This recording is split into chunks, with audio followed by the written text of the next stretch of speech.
নমস্কার বন্ধুরা, education website চ্যানেলে তোমাদেরকে স্বাগত। তো আজকের এই ভিডিওটি বিশেষ করে মাধ্যমিক পরীক্ষার্থীদের জন্য খুবই ইম্পর্টেন্ট। যারা এবছর মাধ্যমিক পরীক্ষা দেবে তারা অবশ্যই এই ভিডিওটিকে দেখবে, তোমাদের প্রচুর পরিমাণে কাজে লাগবে।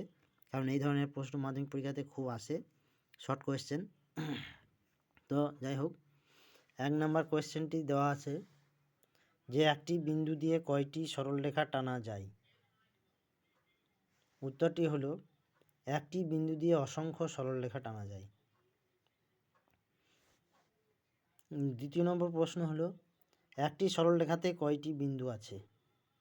উত্তরটি হলো একটি সরলরেখাতে অসংখ্য বিন্দু আছে। 3 নম্বর প্রশ্ন হলো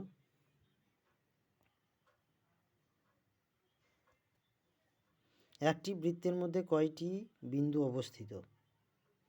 উত্তরটি হলো মাত্র একটি বিন্দু অবস্থিত। মাত্র একটি বিন্দু অবস্থিত।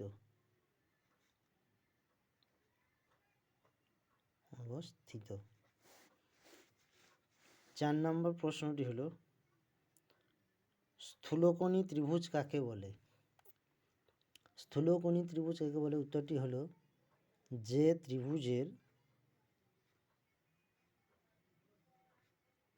একটি কোণ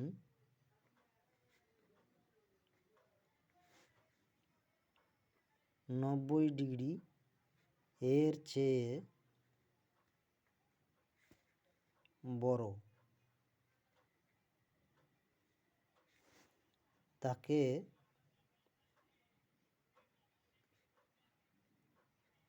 স্থূলকোণী ত্রিভুজ বলে।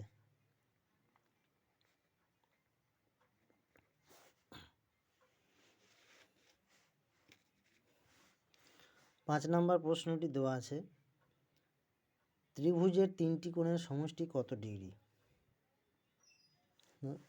উত্তরটি হলো 180 ডিগ্রি।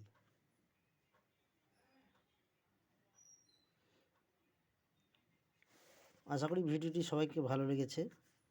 তোমরা অবশ্যই এটাকে লাইক করবে, কমেন্ট করবে এবং বেশি বেশি করে শেয়ার করবে, যাতে এই ধরনের মাধ্যমিকের সাজেশন প্রশ্নগুলি নিয়ে আমি আবার ফের হাজির হতে পারি। শুভরাত্রি।